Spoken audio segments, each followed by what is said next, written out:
Assalamualaikum warahmatullahi wabarakatuh. Halo teman-teman, kembali lagi bersama saya di channel SMK TKJ. Dimana pada video kali ini kita akan membahas tentang bagaimana caranya menambahkan sebuah device klien ke dalam aplikasi emulator Genestry. Mau tahu caranya gimana? Jangan kemana-mana, tetap di sini aja.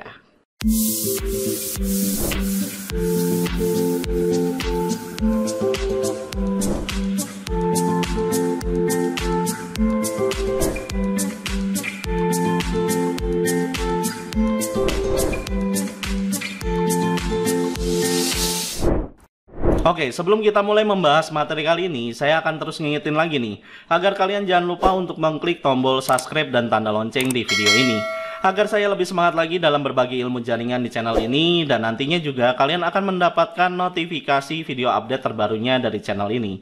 Oke, ketika kita membangun sebuah jaringan, kadangkala kita membutuhkan sebuah komputer klien ya, yang digunakan untuk melakukan pengecekan apakah konfigurasi yang kita lakukan pada sebuah perangkat jaringan berjalan dengan baik atau tidak. Jika kita menggunakan perangkat real device, mungkin kita bisa menggunakan komputer fisik yang kita miliki.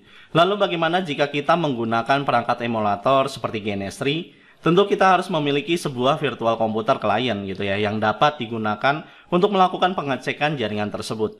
Lah, bukannya ada VPCS yang bisa dijadiin komputer klien?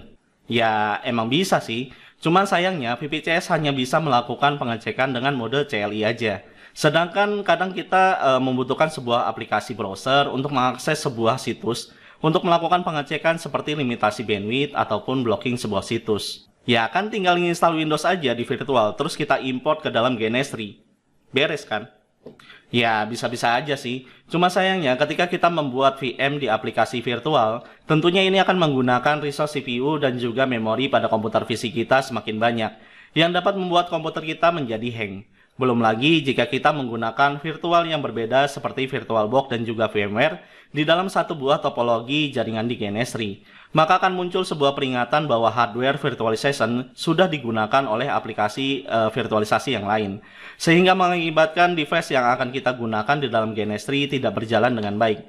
Nah, untuk itulah Genestry memberikan sebuah solusi di mana aplikasi Genestry menyediakan banyak device tambahan, baik untuk device klien ataupun server. Nah, lalu bagaimana cara menambahkan device tersebut ke dalam emulator Genestry? Let's go kita config.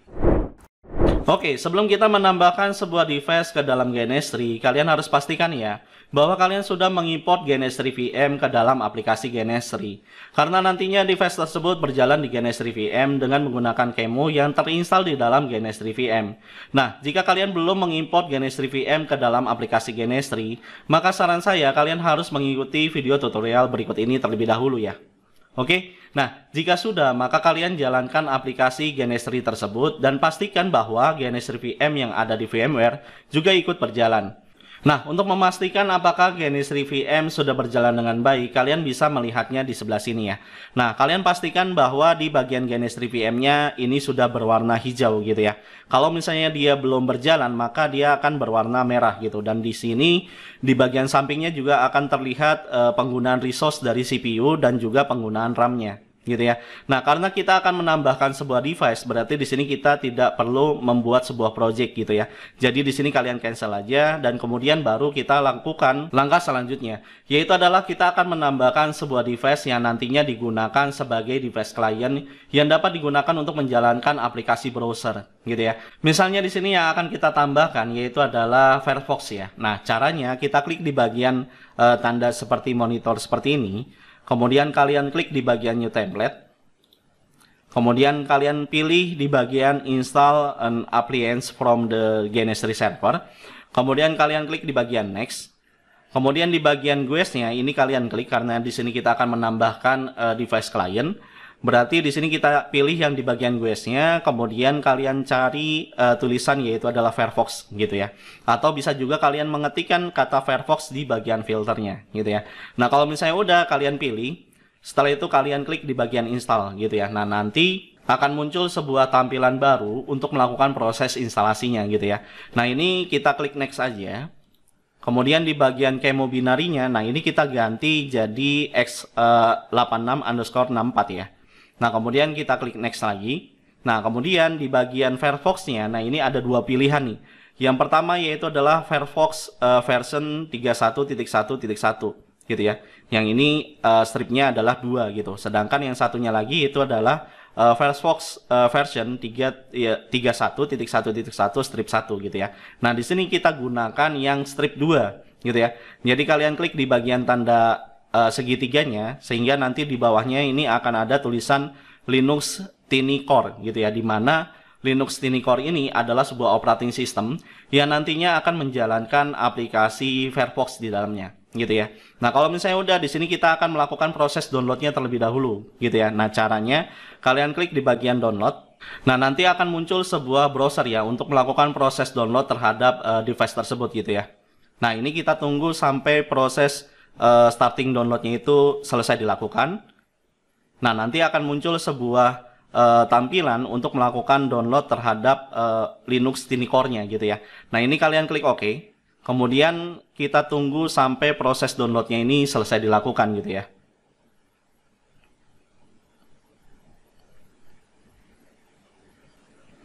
Nah, setelah proses download selesai, maka langkah selanjutnya adalah kita import file download dari device tersebut ke dalam aplikasi Genestry gitu ya. Nah, caranya di sini kita kembali lagi ke dalam Genestry-nya. Kemudian kita klik di bagian import. Kemudian kita klik di bagian download. Nah, kita cari ya letak file download dari device tersebut letaknya di mana gitu ya. Nah, karena di komputer saya letaknya itu adanya di file download, ya berarti kalian klik di bagian file download gitu ya. Nah, kalau misalnya udah, nah di sini akan muncul sebuah device yaitu adalah Linux Tiny Core gitu ya. Nah, ini kita klik. Kemudian kita pilih open. Nah, nanti dia akan melakukan import terhadap device tersebut ke dalam Genestry VM gitu ya. Nah, ini kita tunggu sampai prosesnya selesai. Nah, kalau misalnya udah selesai, maka di sini kalian bisa lihat di bagian Firefox-nya ini sudah berubah menjadi found on Genestry VM gitu ya. Dimana sebelumnya filenya ini bertuliskan missing, artinya bahwa file tersebut belum ada di dalam Genestry VM. Nah, kalau misalnya tulisannya sudah berubah menjadi warna hijau dan ada tulisan found on Genestry VM, berarti kita sudah melakukan import terhadap device Linux Tiny Core-nya gitu ya.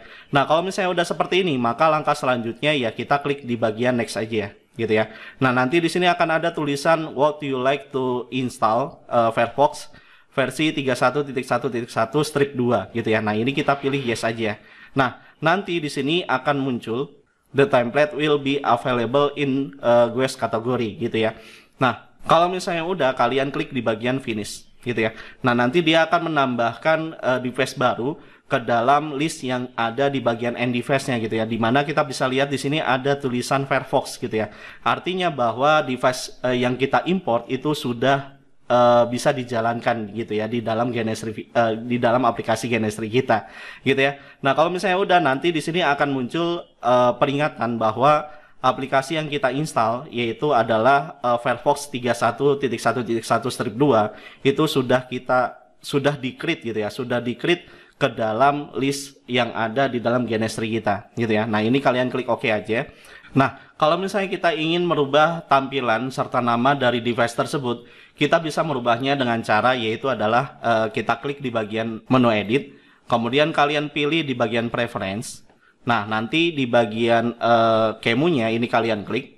Nah, di sini terdapat sebuah device yang sebelumnya kita import gitu ya, yaitu adalah Firefox gitu ya. Nah, ini kita bisa rubah nih. Nah, caranya kalian klik di bagian Firefox-nya, kemudian kalian pilih edit. Nah, kemudian di sini misalnya di bagian template name-nya kita ganti namanya gitu. Kita nggak mau nama device kita yaitu adalah Firefox gitu ya. Misalnya di sini karena dia bentuknya adalah end device, berarti template name-nya kita ganti namanya jadi PC misalnya gitu ya. Nah, kemudian di bagian simbolnya, nah ini kita kan nggak mau bentuk gambarnya itu adalah seperti gambar ikonnya si Firefox gitu ya. Nah, kita bisa ganti nih di bagian simbolnya. Nah, kita klik di bagian browse-nya. Kemudian misalnya di sini saya mau ganti tampilannya menjadi bentuk PC gitu ya, karena ini adalah bentuk untuk end device gitu ya. Nah, di sini berarti kalian klik di bagian, misalnya di sini saya maunya yang circle blue misalnya. Nah, ini kalian klik. Nah, kemudian di sini di bagian filternya kita ketikkan yaitu adalah client. gitu ya. Nah, nanti di sini ada dua pilihan nih, mau klien yang seperti ini atau bentuknya klien VM gitu ya. Nah, misalnya di sini saya mau yang biasa aja gitu ya. Kalian klik di bagian kliennya, kemudian kalian klik OK. Nah, kalau misalnya udah dan nggak ada lagi yang mau dirubah, ya berarti kalian klik OK aja. Nah, kemudian kita terapkan gitu ya. Nah, di sini juga pasti akan berubah nih tampilannya gitu ya. Nah, sebelum kita ngeklik apply dan OK, nah di sini tampilannya masih tetap sama gitu. Karena kita ingin menerapkan gambar dan tulisan ini ke dalam device tersebut, maka ya kalian klik apply, kemudian kalian klik OK. Nanti di sini dia akan berubah menjadi sebuah PC and device gitu ya. Nah, untuk menjalankan device tersebut, di sini kita harus membuat sebuah project terlebih dahulu ya. Untuk menempatkan device tersebut ke dalam sebuah workspace gitu ya. Nah, caranya di sini kita klik di bagian menu New Blank Project. Ini kalian klik. Kemudian nanti di sini akan ada sebuah nama project yang akan kita buat gitu ya. Nah, misalnya di sini nama projectnya kita ganti. Misalnya nama projectnya itu adalah percobaan. Gitu ya. Nah, kemudian kalian klik OK. Nanti dia akan muncul sebuah workspace gitu ya, yang nantinya kita gunakan untuk membuat desain topologi gitu ya. Nah, untuk memasukkan device yang sebelumnya kita install ke dalam sebuah workspace, nah caranya di sini kalian bisa kalian klik di bagian PC-nya, kemudian kalian drag and drop ke bagian workspace-nya gitu ya, jadi seperti ini gitu. Atau bisa juga kalau misalnya kalian pengen menambahkan PC-nya ini dalam jumlah yang banyak sekaligus gitu, sekali drag. Nah, itu caranya kalian pencet tombol shift di keyboard, kemudian kalian arahkan kursor kalian ke device-nya, kemudian kalian klik dan drag and drop ke dalam workspace-nya gitu ya. Nah, nanti di sini akan muncul number of node. Artinya adalah kalian ingin menambahkan device ke dalam workspace-nya itu berapa banyak gitu ya. Nah, misalnya di sini kalian pengen menambahkan 3 device misalnya. Nah, ini kalian klik di bagian ini hanya ganti jadi 3 gitu. Nah, kalau misalnya kalian klik OK, nanti dia akan menambahkan 3 device sekaligus gitu ya, seperti ini. Gitu ya. Nah, untuk menjalankannya kalian cukup menjalankannya satu persatu ya, jangan sekaligus. Karena apa? Kalau misalnya kalian jalankan sekaligus, maka penggunaan resource memory yang ada di dalam VM akan meningkat gitu, yang mengakibatkan VM tersebut tidak berjalan dengan normal gitu ya. Jadi kalian harus menjalankan satu persatu terlebih dahulu gitu ya. Kalau kalian menggunakan banyak device gitu ya. Nah, misalnya di sini kita akan menjalankan satu device aja gitu ya. Nah, caranya kalian select salah satu device-nya. Kemudian kalian klik kanan, kemudian kalian pilih start gitu ya, untuk menjalankan satu device tersebut gitu. Tapi kalau misalnya kalian ingin menjalankan seluruh device gitu ya, karena memori kalian mungkin lebih besar gitu ya daripada punya saya, kalian bisa menjalankannya di bagian yang tanda segitiga sebelah sini ya. Nah, ini untuk menjalankan semua device yang ada di dalam workspace gitu ya. Nah, karena di sini saya hanya cukup satu klien aja untuk melakukan percobaan, ya berarti di sini satu klien aja yang kita jalankan gitu ya. Nah, di sini kalian harus pastikan ya bahwa ketika kita menjalankan device tersebut, kalian harus pastikan bahwa di bagian topologi sumarinya, di bagian PC satunya khususnya, itu berubah menjadi warna hijau seperti ini gitu ya. Nah, ini artinya bahwa PC ini sedang dijalankan gitu. Tapi kalau misalnya berwarna merah seperti ini artinya bahwa PC tersebut dalam keadaan idle atau dalam keadaan tidak dijalankan gitu ya.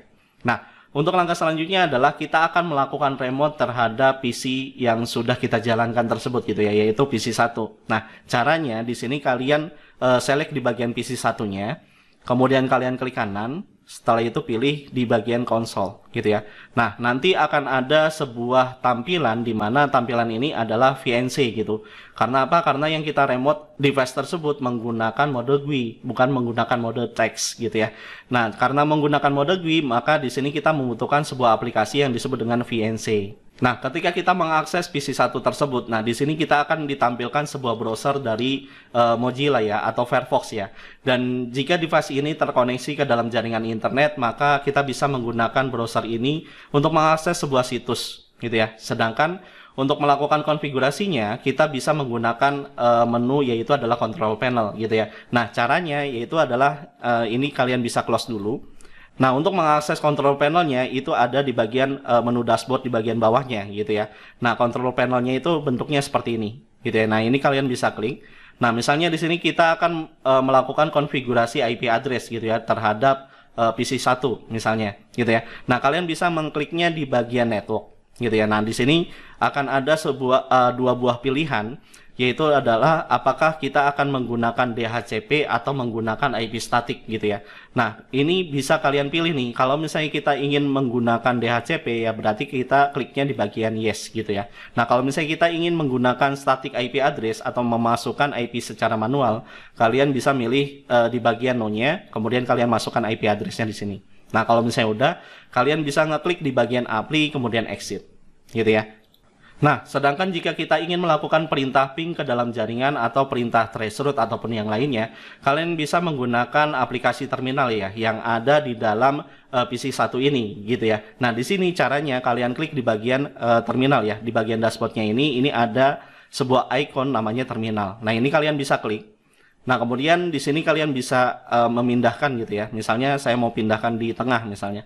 Nah, kemudian baru kalian bisa melakukan perintahnya gitu. Misalnya di sini kita akan melakukan ping atau melakukan perintah traceroute gitu ya. Ya kalian tinggal ketik aja gitu ya. Nah, jika kalian sudah tidak membutuhkan perangkat ini lagi, kalian bisa mematikan perangkat tersebut gitu ya. Sama halnya seperti kita menggunakan sebuah PC gitu ya. Nah, di sini caranya yaitu adalah kalian klik kanan di bagian desktopnya. Kemudian kalian pilih exit. Nah, nanti di sini di bagian bawahnya ini ada sebuah peringatan apakah kita akan melakukan shutdown atau melakukan reboot gitu ya.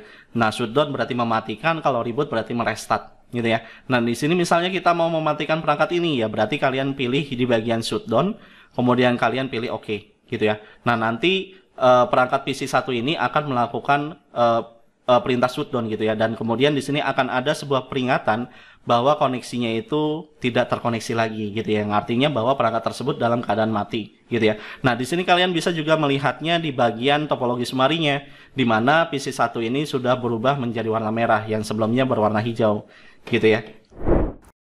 Oke, dari sini dapat disimpulkan bahwa perangkat device yang digunakan sebagai PC client yang disediakan oleh GNS3 sudah berhasil kita tambahkan ke dalam GNS3 VM. Dan nanti ke depannya PC client tersebut dapat digunakan untuk melakukan browsing dan juga aktivitas lainnya ke dalam jaringan. Oke, kalau misalnya ada penyampaian saya yang salah atau ada yang mau nambahin atau bahkan mau bahas sesuatu tentang materi yang lain, silakan kalian komen di video ini. Seperti biasa, kita coba buat diskusi bareng. Oke, sampai di sini dulu video pembelajaran kali ini. Jangan lupa klik like, comment, share, dan subscribe video ini jika video ini bermanfaat buat kalian. Terus semangat belajar dan sampai bertemu lagi di video tutorial berikutnya. Wabillahi taufiq wal hidayah. Wassalamualaikum warahmatullahi wabarakatuh.